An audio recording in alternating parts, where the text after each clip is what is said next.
ربما يود الذين كفروا لو كانوا مسلمين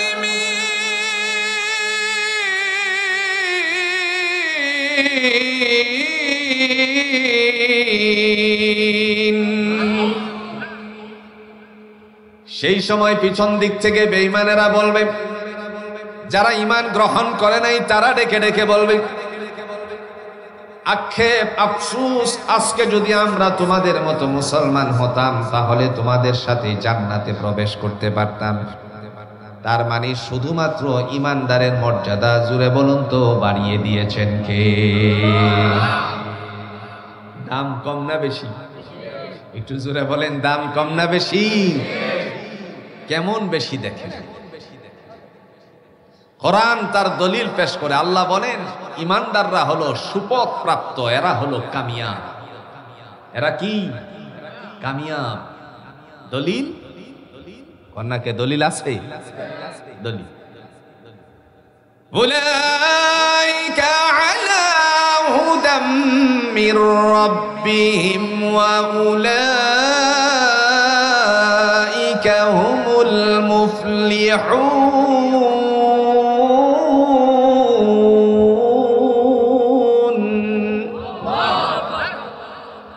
সূরাতুল বাকারার ২য় নাম্বার পৃষ্ঠার ১ম নাম্বার আয়াতে দয়াময় তিনি ডাক দিয়া বলেন, তারাই হলো সুপথ প্রাপ্ত, এরাই হলো কামিয়াব। তারা কারা? এরা কারা? আল্লাহ বলছেন তারা এবং এরা। এখন আমাদের জানার বিষয় হলো তারা আর এরা কারা। কথা কন নাকি? কোরআনুল হাকিমে আল্লাহ রাব্বুল আলামিন অন্যত্র আয়াতে বলেন, এদের তালিকা হলো ৪ শ্রেণী। আল্লাহ বলেন, প্রথম নাম্বার হলো ওয়ান্নাবিয়্যিনা ওয়াস-সিদ্দিকিনা ওয়াশ-শুহাদাই ওয়াস-সালিহিন। প্রথম নাম্বার হলো নবীদের দল, যাদের প্রতি আল্লাহ ঈমানের বিশ্বস্ততার প্রতি মানুষকে আহ্বানের উদ্দেশ্যে বলেছেন। অর্থাৎ অনেককে কিতাব দিয়েছেন, অনেককে রিসালাত দিয়েছেন, আবার আল্লাহ প্রদত্ত কাউকে নবী বলে সিলেক্টেড করেছেন। ওই সমস্ত নবীদের দল যাদের জন্য আল্লাহ পাক রব্বুল আলামিন উম্মতের জন্য হেদায়েতের জান্ডা দিয়ে পাঠিয়েছিলেন।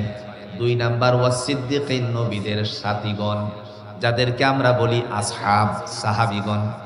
৩ নাম্বার ওয়াস-শুহাদা, যারা আল্লাহর রাস্তায় জীবন উৎসর্গ করে তারা। ৪ নাম্বার ওয়াস-সালিহিন, যারা হলো নেককার। তার মানে দুনিয়াতে যারা নেককার, ঈমানের পাশাপাশি আল্লাহ বলেন তাদের জন্য আমি আল্লাহ জান্নাত এমন করে দিয়েছি যার তলদেশ দিয়ে নহর সমূহ জারি রেখে দিয়েছি। দলিল আছে? কথা কর না কে? দলিল আছে? দলিল ওয়াবাশশিরিল্লাযীনা আমানু ওয়া আমিলুস সালিহাতি আন্না লাহুম জান্নাতিন তাজরি মিন তাহতিহাল আনহার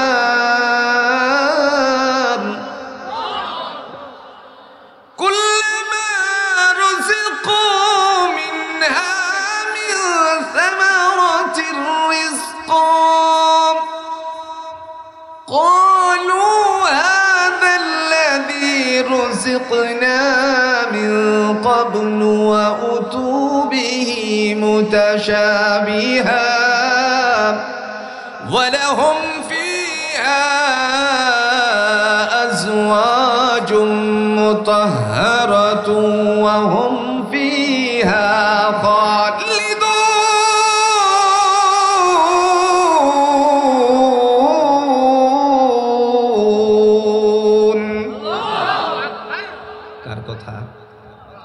জোরে বলেন, কার কথা?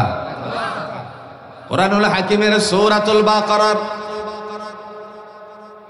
৪র্থ নাম্বার পৃষ্ঠায় আমার আল্লাহ পাক রব্বুল আলামিন তিনি ডাক দিয়া বলেন, ওয়াবাশশিরিল্লাযীনা আমানু, যারা বিশ্বাস স্থাপন করেছে। জোরে বলেন, কার উপরে? আমরাও বিশ্বাস স্থাপন করি। জোরে বলেন, কার উপরে? ওয়া আমিলুস সালিহা, বিশ্বাস করে বসে থাকে নাই, নেক কর্ম করেছে। আন্না লাহুম জান্নাহ, আল্লাহ বলেন তাদের জন্য আপনি সুসংবাদ দান করুন বেহেশতের। জোরে কোন সুবহানাল্লাহ। জান্নাতের সুসংবাদ নবী আমার আপনি তাদেরকে দান করুন। জান্নাতিন তাজরি মিন তাহতিহাল আনহার, যার তলদেশ দিয়ে নহর সমূহ প্রবাহমান। কোরআনুল হাকিম দিয়ে আল্লাহ বলেন এই জান্নাতের তলদেশ দিয়ে নহর সমূহ, সেই নহরের প্রকার ভেদ বর্ণনা করতে গিয়ে বলেন 40টি নহর আছে। কয়টা নহর? তন্মধ্যে 2টা হবে সবচেয়ে উৎকৃষ্ট, একটা হলো মধুর নহর আর একটা হলো দুধের নহর। আমরা প্রথমত লক্ষ্য করি জমিনের মধ্যে থাকা অবস্থায় অনেক মানুষেরা গাছের থেকে মধু সংগ্রহ করে, চাক কেটে কেটে তারপরে মধু সংগ্রহ করে, কি করে না? বালতির ভিতরে মধু আছে, কথা কন না কেন? আর অথবা দেখা গেল তার একটা পাত্রে মধু আছে, আরেকটা পাত্র তার হাতের মধ্যে, যার মধ্যে চাকের কিছু অংশ আছে, রাস্তা দিয়ে হেঁটে যায় আর বলে মধু লাগবেন নাকি? মধু বলে কিনা? এই সময় একজন গিয়ে বলল, ভাই খাঁটি মধু নাকি? মধুটা কি তোমার খাঁটি আছে নাকি? মুহূর্তের মধ্যে ডাক দিয়া বলল, অবশ্যই এটা খাঁটি মধু। তারপরেও যেন তার মধ্যে সন্দেহের কোনো শেষ নাই। সে যেন মনে মনে চিন্তা করে, কত খাঁটি মধুওয়ালারে দেখলাম, সবের ভিতরে ভেজাল পেলাম, তুমি আবার কোত্থেকে মক্কার খুরমা নিয়ে আসছো নাকি? কথা কর না কেন? নিজেদের মধ্যে সন্দেহের সংশয়, কতই না সন্দেহ জাগ্রত হয়ে গেল। এমত অবস্থায় রাস্তা দিয়ে হেঁটে যাওয়ার সময় সে ডেকে ডেকে বলতেছে, ভাই শোনো, আমি ইমানদার, আমি মুত্তাকি, আমি আল্লাহকে ভয় করি, আমি মহান আল্লাহ পাক রব্বুল আলামিনকে রব বলে স্বীকার করি, সুতরাং আমি কোনো ভেজাল করি নাই। তারপরেও যেন মনের ভিতরে একটা সন্দেহ থেকেই যায়, এরকম সংশয় জুড়ে বলুন তো হয় কি হয় না? আল্লাহ রাব্বুল আলামিন তিনি ডাক দিয়া বলেন, বান্দারে আমার জান্নাতের তলদেশ দিয়ে যেই নহরটা প্রবাহমান, সেই নহর সাধারণ নয়। এই মধুর মধ্যে বিন্দু পরিমাণ ভেজাল নাই, মধুর মধ্যে পিউরতা জুড়ে বলুন তো দান করে দিয়েছেন কে? আমরা তো ভেজালের রাজ্যের ভিতরে পড়ে গেছি, কথা কন না কেন? ভেজালের রাজ্য, কোন জিনিস আছে যেখানে ভেজাল দেয়? সব জায়গায় শুধু ভেজাল আর ভেজাল, একটা জায়গা খুঁজে পাওয়া যাচ্ছে না যেখানে ভেজাল নেই। আল্লাহ আমাদেরকে মাফ করুক, সকলেই বলুন আমিন। আমি যদি ভেঙ্গে ভেঙ্গে বলি সারা রাত বলতে পারবো এই এই জিনিসে ভেজাল, কিন্তু আল্লাহ তো ভেজালকারীকে পছন্দ করেন না। কার জন্য ভেজাল করব বলেন তো ভাই? কার জন্য আপনি করবেন? যাদের জন্য করবেন, মারা যাওয়ার সাথে সাথেই আপনার জন্য তারা দুয়া করে কিনা সন্দেহ আছে। ইতিহাস সাক্ষী, সাততলা বাড়ি থেকে আপনার বাপকে বের করে দিয়েছে, এই জমিনের মধ্যে সাক্ষী আছে। তাইলে কার জন্য এই দুর্নীতি করে পয়সা কামায়? আমার ভাইরা, বলার উদ্দেশ্য হলো আল্লাহ রাব্বুল আলামিন তিনি বলেন, জান্নাতিন তাজরি মিন তাহতিহাল আনহার, জান্নাতের তলদেশ দিয়ে যে নহর সমূহ প্রবাহমান, তন্মধ্যে উত্তম হলো, উৎকৃষ্ট হলো দুধের নহর, মধুর নহর, যে মধুর মধ্যে বিন্দু পরিমাণ ভেজাল মিশানো হয় নাই, সমস্ত পিউর জুড়ে বলেন করে দিয়েছেন কে? রাসূলুল্লাহ সাল্লাল্লাহু আলাইহি সাল্লাম বলেন, খাবারের আইটেমে তোমরা 2টা জিনিস রাখবা। কয়টা? 2 জিনিস খাবারের টেবিলে, খাবারের দস্তরখানে রাখবা। তার মধ্যে একটা হলো মধু। নাম কি? জোরে বলেন। আপনি যদি কোরআন খোলেন, এই কোরআন খুললে পরে একটা সূরাই পেয়ে যাবেন মধু সংক্রান্ত সূরা, যার নাম হলো সূরাতুন নাহাল। এরপরে দ্বিতীয় নাম্বার হলো খাবারের আইটেমের মধ্যে তুমি রাখবা কালো জিরা। তার মানে কালো জিরার ভর্তা কেন রাখতে হবে? কালো জিরার পাহি কেন রাখতে হবে? রাসূল বলেন, হুব্বাতুস সাউদা ইল্লাল মাউত, মৃত্যু সারা সমস্ত রোগের ঔষধের নাম হলো কালো জিরা। সুবহানাল্লাহ বলেন। খাইবেন নি? কথা কন না, কে খাইবেন? কালো জিরার ভর্তা করে, বেশি করে রসুন দিয়ে, তারপরে কালো জিরার ভর্তা করে বাচ্চাদেরকে খাওয়াবেন, নিজেরা খাবেন। কষ্টিং কালেও জীবনের শেষ মুহূর্ত পর্যন্ত আপনি 2টা জিনিস থেকে কমপক্ষে আল্লাহ রেহাই দান করবেন। তার মধ্যে একটা হচ্ছে মানুষ অ্যাজমায় আক্রান্ত হয়ে বিশেষ করে শ্বাসকষ্টে যখন তার অবস্থা তৈরি হয় সে বারংবার কষ্টই পায় শুধু। কথা কোন ঠিক কিনা? কালোজিরা বাচ্চারা যখন ঠান্ডা লাগে, এই ঠান্ডা লাগার পর কালোজিরা ভর্তা বানিয়ে বাচ্চাদেরকে খাওয়াবেন। যা খাওয়ান অন্য অন্য ওষুধ মেডিসিন, এই মেডিসিনগুলোর মধ্যে নানা ধরনের এফেক্ট হওয়ার সম্ভাবনা রয়েছে, কিন্তু কালোজিরার মধ্যে রাসূল বলছেন মৃত্যু ছাড়া সমস্ত রোগের ঔষধ। জোরে কোন সুবহানাল্লাহ। আমার ভাইরা, মহান আল্লাহ রাব্বুল আলামিন তিনি ডাক দিয়া বলেন, যখন তার জন্য আল্লাহ পাক রব্বুল আলামিন পিওর মধুর বন্দোবস্ত করবেন আর দুধের ব্যবস্থাপনা করবেন, শুধুমাত্র ওই মানুষগুলো কাজ করবে দুইটা। একটা হলো ঈমান আনবে আর আমালে সালিহা নেক কর্ম করবে। জিম্মাদারি জোরে বলুন তো কার হাতে? দুধের আর মধুর নহরে ছেড়ে দিয়ে আল্লাহর কোনো কাজ নাই। আর কথা কোন নাকি কাজ নেই? আল্লাহ বলেন তোমরা এই জান্নাতের ভিতরে যাবে, ইমানদারেরা, অন্য কোনো বেঈমানেরা যাবে না। দলিল আছে? ভয় যদি ইমানদার আল্লাহকে করে তাহলে আল্লাহ তাদেরকে দলে দলে জান্নাতে ঢুকিয়ে দিবে।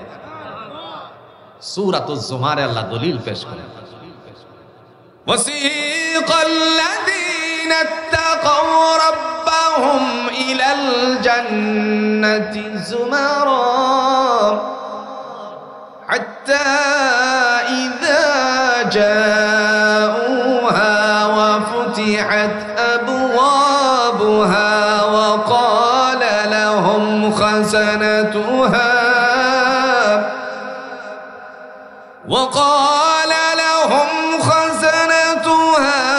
সালামুন আলাইকুম তিবতুম ফাদখুলুহা খালিদিন।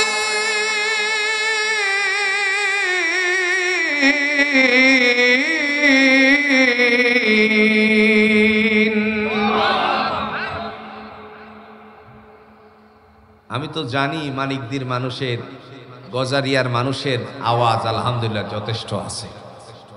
আপনারা ভৈরব থেকে যে ভালো ভালো নদীর মাছ খান, কলিয়ারচর থেকে মাছ খান, এটার নিয়ামতের শুকরিয়া আদায় করলে একটু আওয়াজটা বাড়ে না ইনশাআল্লাহ? একটু জোরে করে বাড়ে না ইনশাআল্লাহ? আরেকবার দেখা যাক কতটুকু আওয়াজ হয়। ওয়াসিকাল্লাযীনা ইত্তাকাউ রাব্বাহুম ইলাল জান্নাতি যুমারা হাত্তা ইযা জাউহা ওয়া ফুতিহাত আবওয়াবুহা ওয়া ক্বালা লাহুম খাযানাতুহা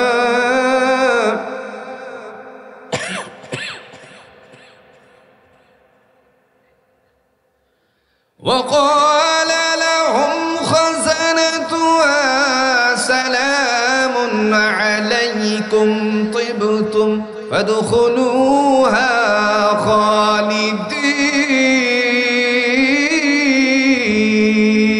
خالدين। মারহাবা। কথাগুলো কার? একটু জোরে বলেন কার? আল্লাহ বলেন ওয়াসিকাল্লাযীনা ইত্তাকাউ রাব্বাহুম ইলাল জান্নাতি যুমারা, যারা আমি আল্লাহকে ভয় করে, খুব ভালো করে বুঝবেন, যারা আমি আল্লাহকে ভয় করে তাদেরকে দলে দলে জান্নাতে নিয়ে যাওয়া হবে। আর একটু আস্তে কোন সুবহানাল্লাহ।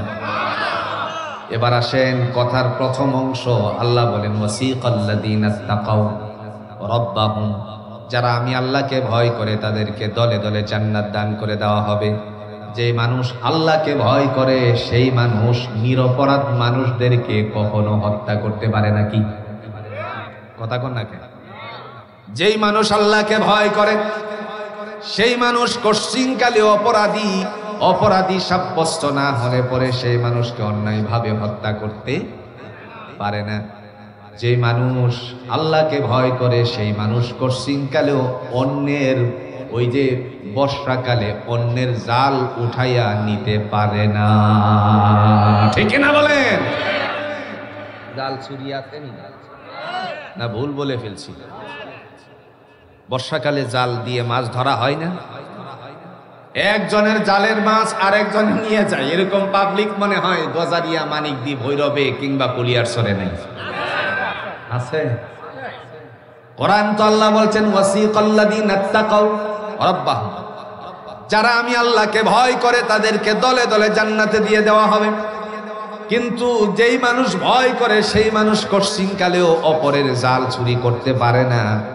যেই মানুষ ভয় করে সেই মানুষ কখনো অন্যের ছাই চুরি করতে পারে না। কি ছাই যেন কি কথা কন না কেন?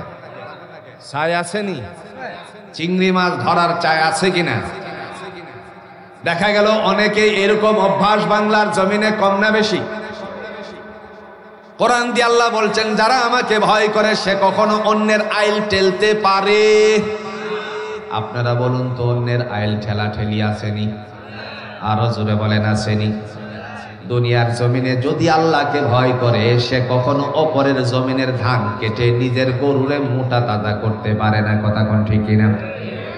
দুনিয়ার জমিনে যারা আল্লাহকে ভয় করে সে কশিনকালেও এই জমিনে আল্লাহর জমিনের মধ্যে বিদ্রোহ সৃষ্টি করতে পারে না। কথা বলেন ঠিক কিনা? জমিনের মধ্যে আল্লাহকে ভয় যারা করে তারা কশিনকালেও বহির শক্তি এনে বাহিরের দেশের সেনা, মনে করেন বিভিন্ন ধরনের সৈনিকদেরকে এনে আমার দেশের কোমলমতি শিশুদের, কোমলমতি যুবকদেরকে গুলি করে হত্যা করতে পারে না। না ভুল বলে ফেলছি? আমরা সেদিন লক্ষ্য করেছি এয়ারপোর্ট দিয়ে খালি পলায়। কথা কন না কেন? আমার ভাইরা, কথা বলার উদ্দেশ্য হলো আমি কোনো ব্যক্তিকে টার্গেট করে বলি না, আমি কোনো গোষ্ঠীকে টার্গেট করে বলি না, আমি কোনো জাতিকে টার্গেট করে বলি না। আমার বলার উদ্দেশ্য হলো আল্লাহকে যারা ভয় করে সেই মানুষ কশিনকালেও নিরপরাধ মানুষদেরকে হত্যা করতে পারে না। কথা বলেন ঠিক কিনা? আবার আমার দেশে এমনও সময় পার করেছি আমরা যে সময়টার মধ্যে মানুষ স্পষ্টতর ভাষায় কথা বলতে পারতো না। তার মাত্র একটাই কারণ, গলা চেপে ধরা, মুখ চেপে ধরা। এখন যখন কথা বলতে শুরু করেছে তখন সেই জায়গা থেকে মনে করেন এক শ্রেণীর মানুষ আছে যারা বিদ্রোহ করে। বন্ধু, বিদ্রোহ করার আগে নিজের বিবেকটা দিয়ে একবার খাটিয়ে বলেন, আপনি তো আল্লাহর দেওয়া নিয়ামতের মধ্য থেকে সৃষ্টির সেরা হিসেবে আল্লাহ দুনিয়াতে পাঠাইছেন। আপনি কি করে আপনার দেমাগ দিয়ে বললেন নিরপরাধ মানুষদেরকে, বাচ্চাদেরকে, কেউ বুঝে আসছে কেউ বুঝে আসে নাই, কেউ হুজুকে আসছে কেউ হুজুকে আসে নাই, আবার কেউ যেন তারা জাতির মানুষকে মুক্ত করার জন্য আসছে, ওই মানুষগুলোকে গুলি করে হত্যা করার অধিকার কাহারও আছে নাকি? তার মানে স্পষ্ট হয়ে গেল যারা আল্লাহকে ভয় করে তারা কশিনকালে এই কথাগুলো করতে, এই কাজগুলো করতে পারে। জাতির সবচেয়ে বড় আলেম যিনি এই জাতির মধ্য থেকে বিদায় হয়ে গেছেন, আরো বড় বড় আলেমরা বিদায় হয়ে গেছেন, সবাই জুলুমের শিকার হয়েছিল। কথা কন নাকে? শাইখুল হাদিস আল্লামা আজিজুল হক রহমাতুল্লাহি আলাইহি তিনি জেল জরিমানা কারাগারের জীবন কাটাইছেন। কথা কন না কেন? মুফতি আমিনী রাহিমাহুল্লাহ তিনি জেল জরিমানার জীবন কাটিয়েছেন। উযু করার পানি পর্যন্ত পায় নাই। আল্লাহর সামনে দাঁড়িয়ে তাকবীর দিবেন সেই সময়টুকু তাদেরকে দেওয়া হতো না। পানি নাই, তায়াম্মুম করে তারপরে তারা আল্লাহর পায়ে সিজদা করেছে। এরকম ইতিহাস দুর্লভ, বিশ্বের কোথাও এরকম হয় না।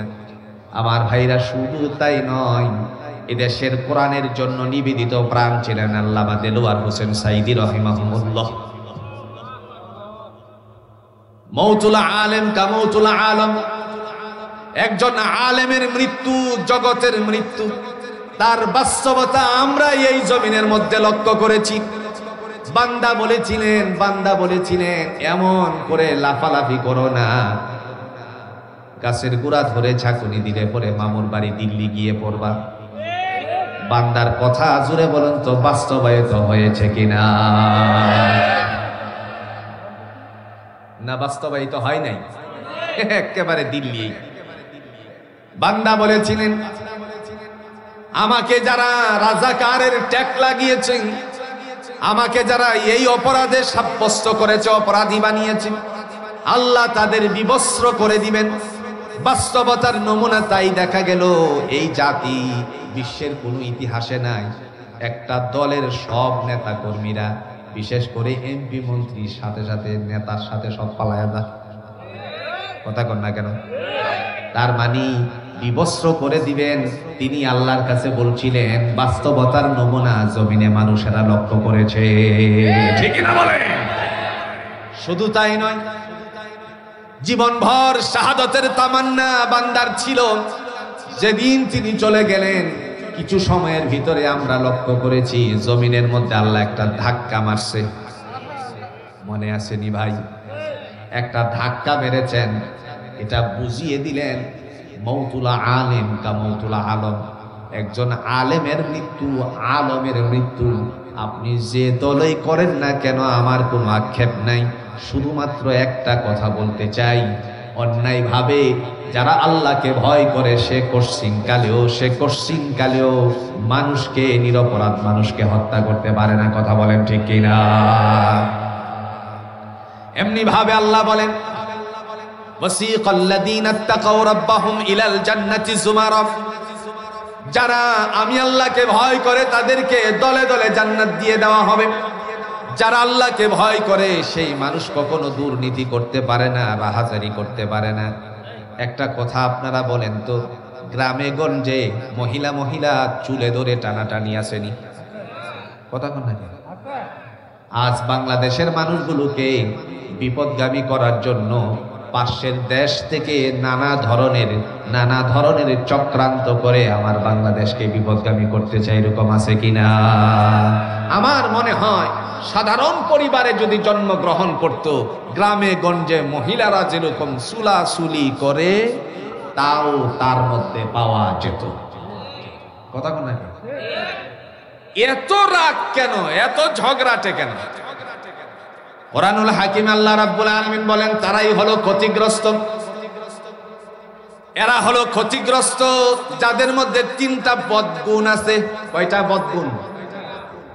বদগুণ? তিনটা।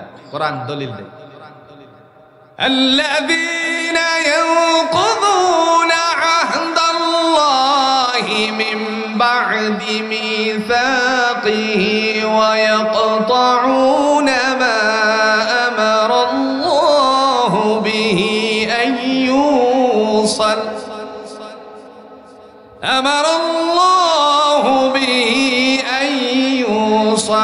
ويفسدون في الأرض أولئك هم الخاسرون।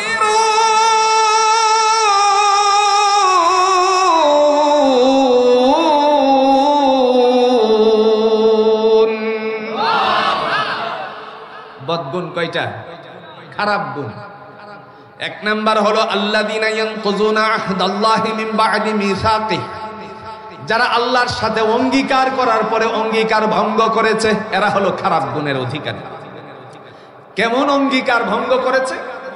আল্লাহ আমাদের সাথে এই অঙ্গীকার নিয়েছিলেন আমাদের কাছ থেকে, আলাস্তু বিরাব্বিকুম, আমি কি তোমাদের প্রতিপালক নয়? আমরা সবাই বলেছিলাম, সকল ধর্মের অনুসারীরা বলছিল ক্বালু বালা।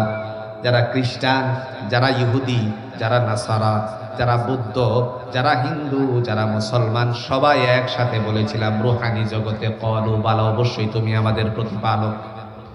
যখন পৃথিবীতে আসলাম, মাতৃকালচার পিতৃকালচার গ্রহণ করতে গিয়ে আমরা নানা ধরনের বিভাগে বিভক্ত হয়ে গেছি, মতাদর্শবান হয়ে গেছি।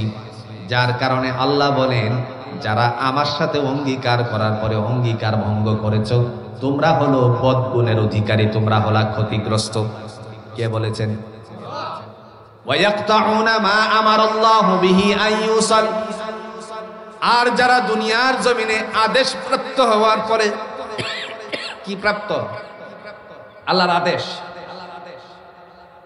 আল্লাহ বলেন, আমার আদেশ প্রাপ্ত হওয়ার পরে যারা আদেশের বিরোধিতা করেছো তোমরা ক্ষতিগ্রস্ত। এবার আপনারা সাক্ষী দেন, আল্লাহর আদেশ আমাদের উপরে কম না বেশি? রোজা পালন করা আদেশ কার? জোরে কোন? নামাজ পালন করা আদেশ কার? কিন্তু বান্দা কি কমতি করে কি করে না?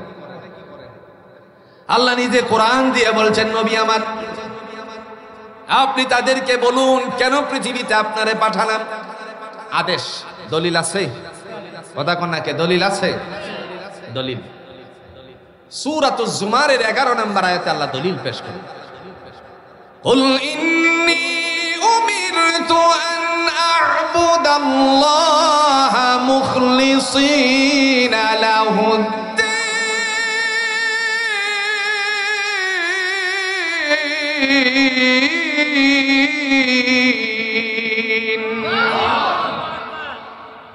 আল্লাহ বলেন, কুল ও নবী আপনি বলুন, ইন্নী উমিরতু আমি আদিষ্ঠিত হয়েছি, আন আ'বুদাল্লাহা মুখলিসান লাহুদ্দীন নিষ্ঠার সাথে একনিষ্ঠভাবে একগ্র চিত্তে কেবলমাত্র আল্লাহর গোলামি করার জন্য। নবী যদি দুনিয়াতে এই আদেশ পেয়ে থাকেন তাহলে উম্মতের আদেশ জুড়ে বলুন আছে কিনা? রাসূল আরবি সাল্লাল্লাহু আলাইহি সাল্লাম বলেন, এই আদেশটা যারা পালন করবে তাদের জন্য ফয়সালা আছে।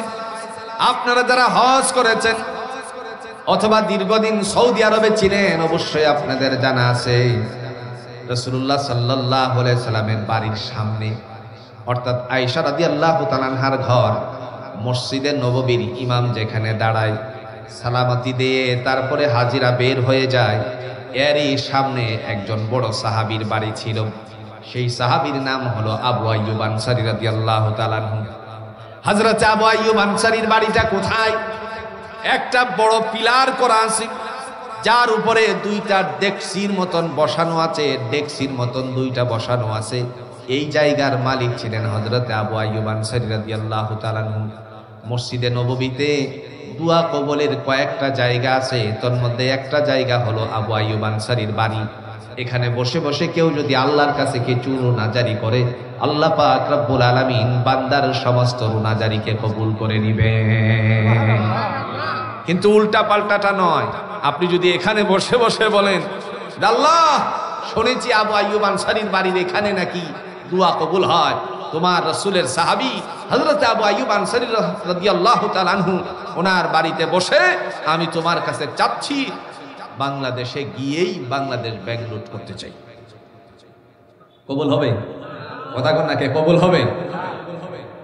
অন্যায়মূলক কোন দোয়া কবুল হবে না।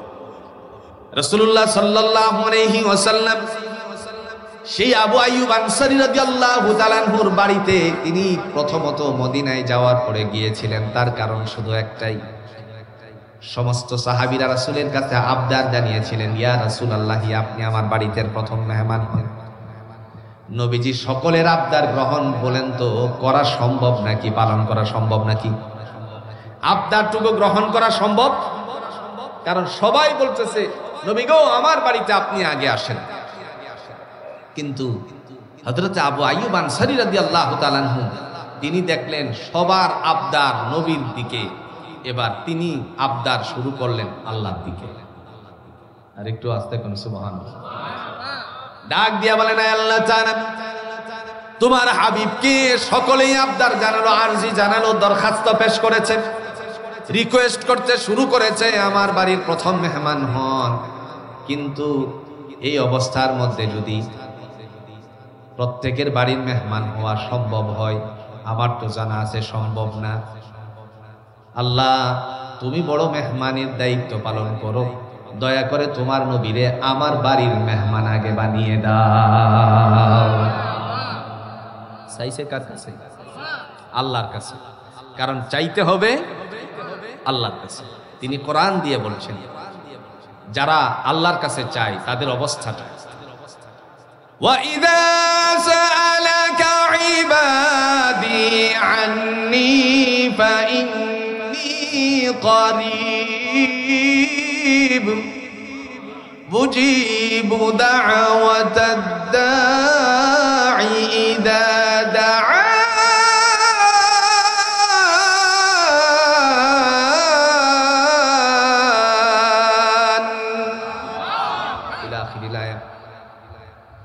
আল্লাহ ডেকে বলেন যারা প্রশ্নকারী প্রশ্ন করেছে আমি কোথায় নবী আমার, তাদেরকে বলুন আমি তাদের অতি সন্নিকটে। উজিবু দাওয়াতাদ দাঈ ইযা দাআন। আল্লাহ পাক রব্বুল আলামিন ডেকে বলেন, কেউ যদি আমারে ডাকে আমি তার ডাকে সাড়া দেওয়ার জন্য সদা সর্বদাই প্রস্তুত থাকি। আবু আইয়ুব আনসারী রাদিয়াল্লাহু তাআলা আনহু আল্লাহর কাছে চাইছেন, আল্লাহ কবুল করেছেন। সুবহানাল্লাহ। কথা বলার উদ্দেশ্য হলো বিশ্বনবী মুহাম্মদুর রাসূলুল্লাহ সাল্লাল্লাহু আলাইহি সাল্লাম মক্কা থেকে বিতাড়িত হয়ে মদিনায় গেলেন নাকি আপোষে গেলেন? কথা কোন নাকি? আপোষে যান নাই, শুধুমাত্র একটা কারণ ছিল। রাসূল বলছেন, ইয়া আইয়ুহান নাস, হে মানব সম্প্রদায়, কুলু লা ইলাহা ইল্লাল্লাহ তুফলিহুন, তোমরা যদি বলো আল্লাহ ছাড়া কোনো ইলাহ নাই, মালিক নাই, সার্বভৌমত্বের মালিক নাই, আকাশ জমিন যাবতীয় যা কিছু লক্ষ্য করেছি সব কিছু সৃষ্টিকর্তা, জোরে বলুন কে? আকাশ যেহেতু আল্লাহর, জমিনও কার? এই আকাশ আর জমিনের মালিক যিনি, তার কথাই জমিনে চলবে, বাইরে কোনো কথা চলতে পারে না, ঠিক না বলে? যেহেতু আকাশ জমিনের মালিক আল্লাহ, সেহেতু আল্লাহর জমিনে আল্লাহর আইন যদি বাস্তবায়ন হয়, সঠিক মানুষের কোনো সমস্যা নাই, ভয় নাই। ভয় আছে কেবল সুরের। কথা কোন না? ভয় শুধুমাত্র চোরের, ভয় শুধুমাত্র রাহাজারি যারা করে তাদের, ভয় শুধুমাত্র ওই মানুষগুলোর যারা ব্যভিচার করে তাদের। আমার ভাইরা, সুরে চুরি করলে পরে কোরআনের আইন আছে, তার কি করে দাও? আরো জোরে, যদি আগামীকাল এক চোর ধরা পড়তো, আগামীকালে এক চোর ধরা পড়লে পরে এই আইন যদি বাংলাদেশের মাটিতে চালু থাকতো, আর বাইতুল মুকাররমের সামনে উপস্থিত করার পরে খতিব মহোদয় আব্দুল মালিক সাহেব হাফিজাহুল্লাহ, যিনি বাইতুল মুকাররমের খতিব, আল্লাহর বান্দা যদি অর্ডার করতেন এই চোরের হাত কেটে দাও, তাহলে একটা চোরের হাত কাটতে পরে গোটা বাংলাদেশে চিন্তাইকারী চোর সব ভালো হয়ে যেত। জমিন আল্লাহর, আইনও চলবে কার? আল্লাহ।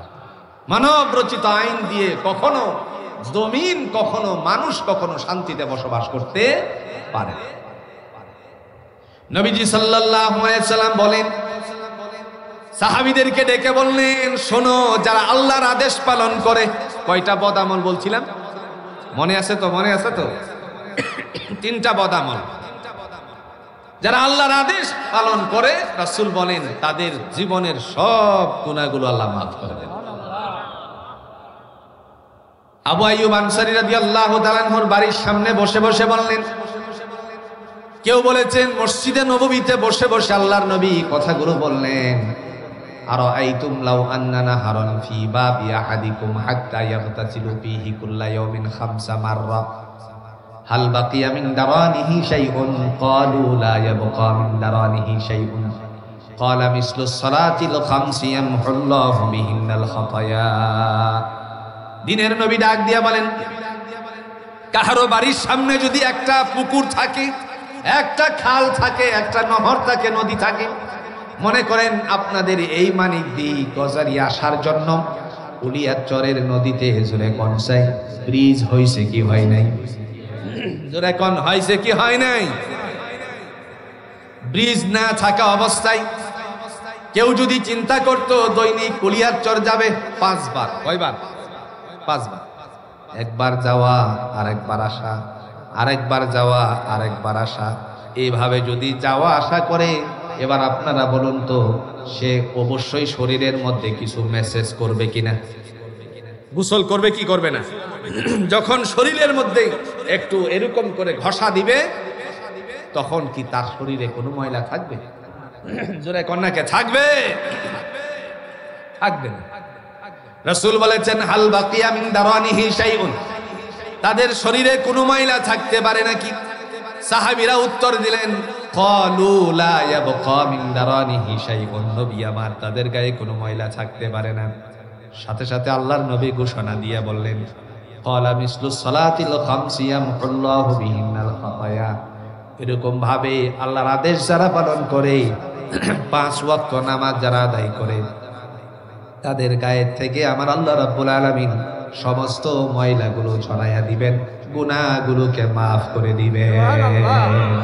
আর একটু আস্তে বলেন সুবহানাল্লাহ। এই গেল দুইটা আদেশ। কয়টা আদেশ? আল্লাহর আদেশের মধ্যে যাকাত আসেনি? কথা কন নাকি? আল্লাহর আদেশের মধ্যে আত্মীয়তার হক রক্ষা করা আছে কিনা? কিন্তু আমাদের সমাজে ব্যয়ে ব্যয়ে ঝগড়া আসেনি? না নাই। আপনাদের গজারিয়া থাকবে না, তার কারণ হলো আপনারা যৌতুকরে পছন্দ করেন না। বিআই সাহেব, আপনার মাথায় আছে কি ঈদ যে আসতেছে? এরকম লোক নাই? বিআইন সাহেব মানে বেআইনে বেআইনে গল্প, আপনার মাথায় আসেনি? ঈদের মধ্যে কিন্তু আমি পিঠাপুরি করতে পারবো না, আপনার বাড়ির থেকে আদামন চাউলের পিঠা পাঠাবেন। এরকম লোক নাই? মানিক দিতে আর গজারিয়াতে নাই আলহামদুলিল্লাহ। যদি না পাঠাই তাহলে সম্পর্কে ভাটা ধরে কি ধরে না? এই মুহূর্তে তাদের মধ্যে আন্তরিকতা নষ্ট হয়ে গেল। বেয়াই ব্যয়ের সাথে কথা বলে না, তাদের সাথে আন্তরিকতা একেবারে নষ্ট হয়ে গেছে। আমার ভাইরা, এই যে দুনিয়ার জমিনে এই কাজটা করলো, এই যে জমিনের মধ্যে নানা ধরনের বিশৃঙ্খলা সৃষ্টি করতে লাগলো, যদি আল্লাহর আদেশ পালন করে সে কশিনকালেও মানুষের আত্মীয়তার হক নষ্ট করতে পারে না। কথা বলেন ঠিক কিনা? এখন যদি আপনি বলেন আত্মীয়তার হক তো এটাও আছে, পিঠা পাঠানো, কথা কন নাকি? এই ধরনের নয়।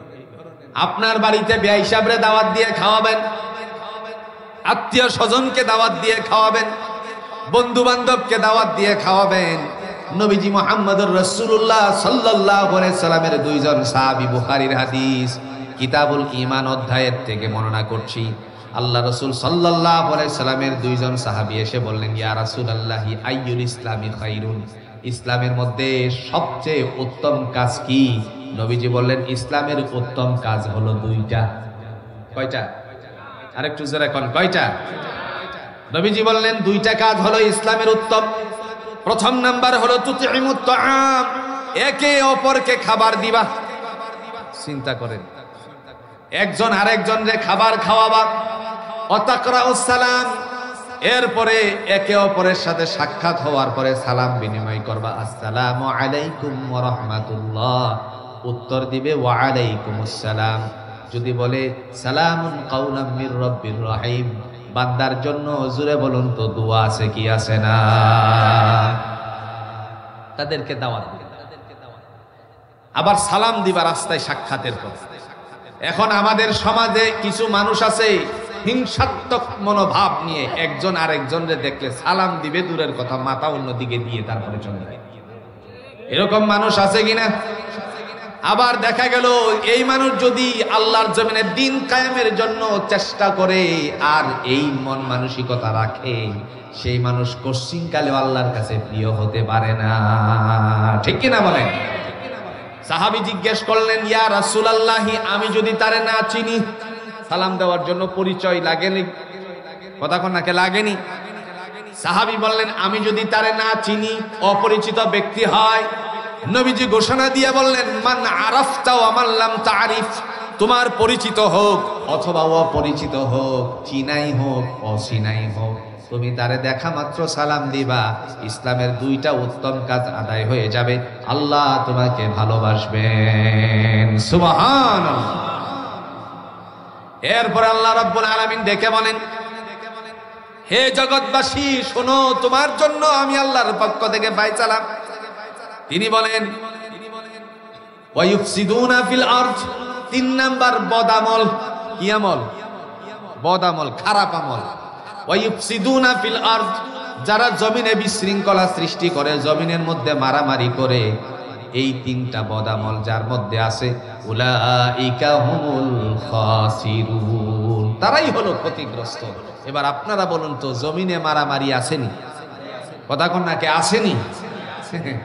মারামারি মানে এই অল্প জিনিস নিয়ে লাগে না বেশি জিনিস নিয়ে লাগে?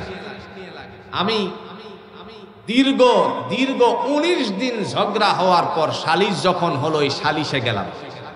19 দিন ঝগড়া, এটা চারটিখানি কথা না, বহু আগের কথা বলছি। সালিশে বসার পর জিজ্ঞেস করলাম যে ঝগড়ার মূল উৎপত্তি কোত্থেকে?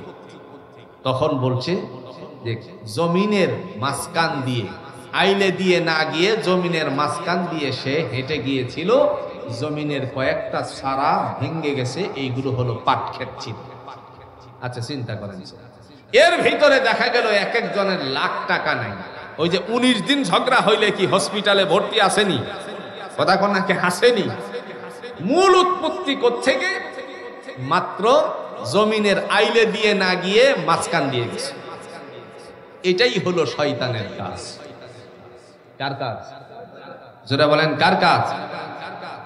একটা ঘটনা বলি, আপনারা কি ধৈর্যহারা হচ্ছেন না তো? বলবেন আমি ছেড়ে দিই। একটা ঘটনা, এটা একটা ঘটনা বুঝানোর জন্য বলছি। এক বুজুর্গ আল্লাহর বান্দা স্বপ্নে ইবলিসের সাথে সাক্ষাৎ করে। কার সাথে? জোরে কোন না, কার সাথে? শয়তানের সাথে। শয়তানরে জিজ্ঞেস করলো, ইবলিস তুই মানুষের মধ্যে ঝগড়া লাগাস কেন? ইবলিস বলে, কসম বিল্লাহ, আল্লাহর কসম করে বলি আমি মানুষের মধ্যে ঝগড়া লাগাই না। হেই কি বলিস তুই, ঝগড়া লাগাস না মানে? ও হ্যাঁ, আমি মানুষের মধ্যে ঝগড়া লাগাই না। তো তুই কি করিস? ও আমার কাজ হলো একটু মিষ্টি লাগিয়ে দেওয়া। কি লাগানো? তো যেমন স্বপ্নের মধ্যে চলতেছে, যেমন তো দেখবেন তো, হ্যাঁ দেখতেছেন, তখন একটু মিষ্টি এনে এক জায়গায় লাগায়। এখন আপনারা বলুন তো, মিষ্টির গন্ধ পেলে পোকামাকড় এরপরে পিপিলিকা যাবে কি যাবে না? পিপিলিকা যখন বড়গুলো যাচ্ছে, পাশে একটা বসা ছিল, লেজটা এতটুকু বড়, এরকম করে লাইটের আলো পেয়ে সে বসে বসে লেজ নাড়াচাড়া করে। এইটার নাম কি? জোরে জোরে নাম কি? টিকটিকি। টিকটিকি পাশে বসে বসে বলে পিপিলিকারে, পোকামাকড়কে, আমার রাজ্যে তোর এত বাহাদুরি। ছাপ করে গিয়ে তারে ধরছে, এগুলো খেয়ে ফেলতেছে। এরই পাশে ছিল একটা ছোট্ট ইঁদুর। আসেনি ইঁদুর? কথা কোন নাকি আসেনি? ছোট্ট ইঁদুর, যেটাকে আমরা কিশোরগঞ্জের ভাষায় বলি বাতারি। আপনাদের গজারিয়ার ভাষা কি? একটু জোরে বলেন, গজারিয়ার ভাষা কি? বাতারি। এটা বলে আমার রাজ্যে তোর এত বড় বাহাদুরি। টিকটিকিরে গিয়ে আস্তে করে চাপ দিয়ে ধরলো এই বাতারি। বাতারি যখন তাকে খাচ্ছে, পাশে ছিল একটা বিড়াল। কথা কর না। এখন বিড়াল মনে হয় হাত পা গুছায় বসে থাকবে নাকি? বিড়াল বলে, একজন রে তারাইছি, আবার তোরা এসে খাওয়া শুরু করছিস। হ্যাঁ, তুই এই জায়গায় ঝামেলাটা সৃষ্টি করতেছিস, তোরে ছাড় দেওয়া যায়নি। বাতারি রে এবার বিড়ালে গিয়ে থাপ দিয়ে ধরছে। এখনো গিলে নাই, মুখটার মধ্যে নেওয়া অবস্থায় পাশে যে আর একটা কুকুর ছিল, কুকুর বলে আমার রাজ্যে তোর বাহাদুরি মেনে নেওয়া যায় না। কুকুর দিল বিড়াল রে তারা। বিড়াল রে তো আর ধরতে পারে না, পাশের বাড়ির এরিয়ার ভিতরে ঢুকে গাছের মধ্যে উঠে পড়ছে। হয় কি হয় না? কথা কন নাকি, হয় কি হয় না? এই গাছে যখন উঠলো, ওই বাড়ির আরেকটা কুকুর ছিল, ওই কুকুর এসে বলে আমার এরিয়ার ভিতরে তুই এসে বাহাদুরি করবি, ছাড় দেওয়া যায় না। সাথে সাথে তারে ধরছে। ধরার পর দেখা গেল এটা ছিল দুর্বল, আর যেটা দৌড়াইয়া নিল সেটা হলো সবল। সবলটা তারে ঘাড়ের মধ্যে কামড় দিয়ে যখন এরকম ভাবে নড়াচড়া করছে, তখন মালিক একটা বাঁশ নিয়ে এসে ওই কুকুরের মাথায় দিছে। কুকুর নাই, আছে না গেছে? কথা কন নাকি, আছে না গেছে? স্বপ্নে চলতেছে, এটা বাস্তবে। স্বপ্নে তো মানুষ কত কিছু দেখে, দেখতেছে যে আহা প্লেনে উড়ে উড়ে যাইতেছে। আরেকবার আকাশের মধ্যে মেঘে যখন ধাক্কা মারছে, প্লেন উড়ন্ত অবস্থা থেকে ডিগবাজি খেতে খেতে জমিনে পড়ে গেছে। এরপরে সে চোখ খুলে দেখে খাড়ের মধ্যে ছিল, খাড়ের থেকে পড়ে নিচে ফ্লোরের মধ্যে নড়াচড়া করতেছে। স্বপ্নে হয় কি হয় না? স্বপ্নে দেখে আহারে বিশাল অজাগর সাপ তারে দৌড়াইতেছে, আর দৌড়তে দৌড়তে ক্লান্ত হয়ে আর পারতেছে না, শরীর ঘামায়ে গেছে, এরকম হয় কি হয় না? এটা স্বপ্নের কথা বলতেছে। বুজুর্গ ডাক দিয়া বলতেছে, হ্যাঁ আমি দেখতেছি যে ওই পাশের বাড়ির পুরুষ এসে যখন তাকে আঘাত করলো, সেই অবস্থায় কুকুরটা মারা গেল। তখন ওই বাড়ির মালিকে এসে বলল, এই তুমি আমার কুকুর মারলে কেন? তো তোর কুকুরে আমার কুকুরেকে কামড়ে ধরলো কেন? দুইজনের বাগদণ্ডতার কারণে শেষ পর্যন্ত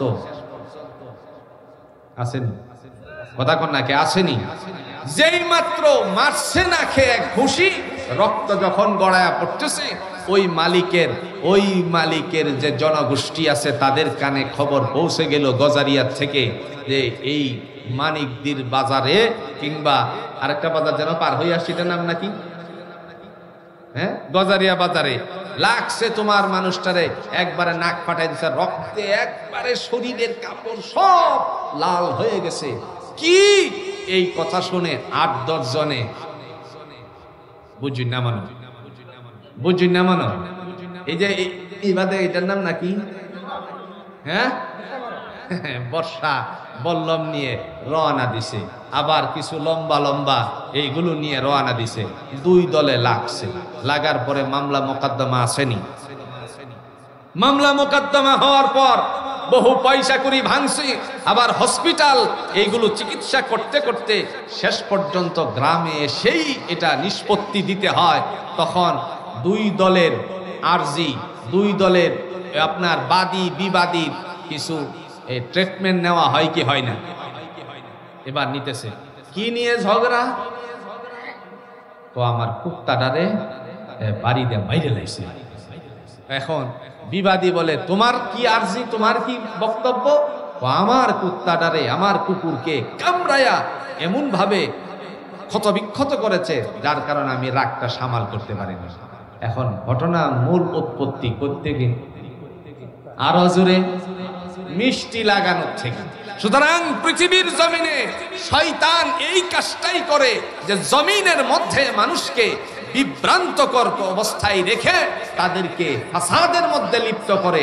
আল্লাহ বলেন, ওয়ায়ুফসিদুনা ফিল আরদ, যারা জমিনের মধ্যে বিশৃঙ্খলা সৃষ্টি করে, উলাইকা হুমুল খাসিরুন, তারাই হলো ক্ষতিগ্রস্ত।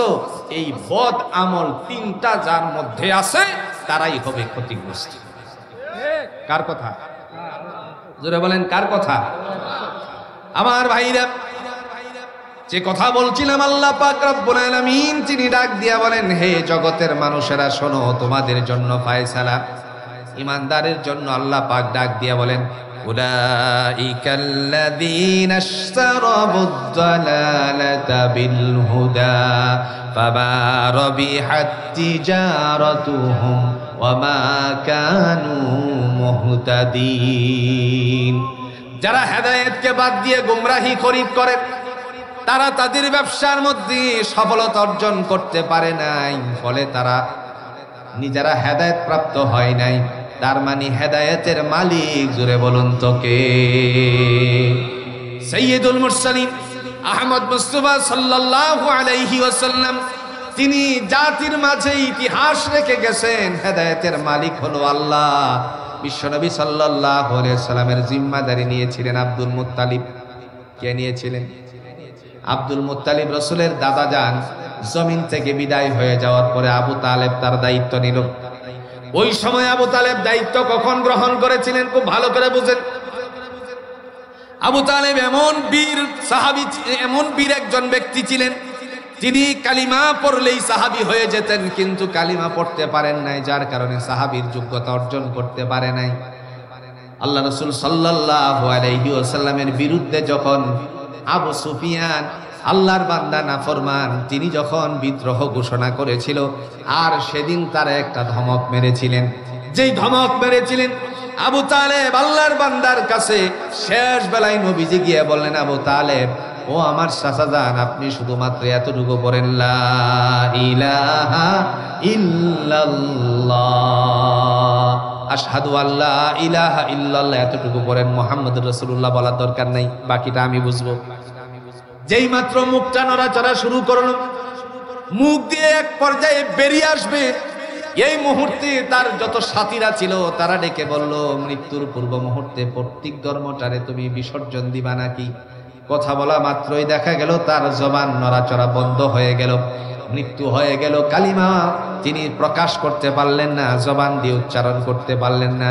এই জন্য ভাইয়েরা আমার, ইমানের ৭৭ প্রকারের ৩টা হলো বড়, একটা হলো ইকরার বিল লিসান, জবান দ্বারা স্বীকার করতে হবে। জোরে বলুন আল্লাহ কয়। ইকরার বিল লিসান, জবান দ্বারা স্বীকার করতে হবে আল্লাহ এক। তাসদীক বিল জানান, আবার এই কথা স্বীকার করতে হবে, এই কথা স্বীকার করতে হবে অন্তর দিয়ে আল্লাহ এক। আমল বিলার কান, কাজের দ্বারা পরিণত করে দেখাতে হবে আল্লাহ এক। এই ৩টার সমন্বয়ে যদি কেউ জীবন গঠন করতে পারে, আল্লাহ বলেন এরাই হলো সুপথ প্রাপ্ত। সুবহানাল্লাহ বলতেন। তাইলে আজকের আলোচনা থেকে আমরা কি নিলাম? ইমানদার হেদায়েত প্রাপ্ত হবে একমাত্র আল্লাহর ইশারায়, আল্লাহ যাকে চান, ঠিক কিনা বলেন? এই জন্য ভাইয়েরা আমার, আমরা সব অবস্থায়, সর্ব অবস্থায় ইমানের বলে বলিয়ান থাকবো ইনশাআল্লাহ। ইমান নষ্ট করব না, রাজি আছি তো ইনশাআল্লাহ? যদি ইমান নষ্ট করি তাহলে ইহ জগত শেষ, পরজগত শেষ। আজকের আলোচনার ভিতর থেকে আমরা এটাই মেনে নিলাম, আল্লাহ আমাদেরকে ইমানের সাথে যেন মৃত্যু দান করেন। সকলে বলেন আমিন। রাসূল বলছেন, রাসূলুল্লাহ সাল্লাল্লাহু আলাইহি ওয়াসাল্লাম তিনি বলেন, আসআদুন নাস বিশাফাআতি ইয়াউমাল কিয়ামাহ, কিয়ামতের ময়দানে তারাই হবে রাসূলের থেকে সুপারিশ প্রাপ্ত। মান ক্বালা লা ইলাহা ইল্লাল্লাহ, যারা বলবে আল্লাহ ছাড়া কোনো ইলাহ নাই, মাবুদ নাই, আল্লাহ তাআলা তাদেরকে দাখালাল জান্নাহ, জান্নাত দান করে দিবেন। আবার রাসূল অন্যত্র হাদিসে বলছেন, মান ক্বালা আখিরি কালামিহি লা ইলাহা ইল্লাল্লাহু দাখালাল জান্নাহ, মৃত্যুর সময় যার কালিমা নসিব হবে আল্লাহ তাকে জান্নাত দান করে দিবেন। সুতরাং সর্ব অবস্থায় আল্লাহর কাছে আমরা কামনা করব আল্লাহ যেন আমাদেরকে ঈমানের সাথে মওত দান করেন। আর একটু আস্তে কোন আমিন।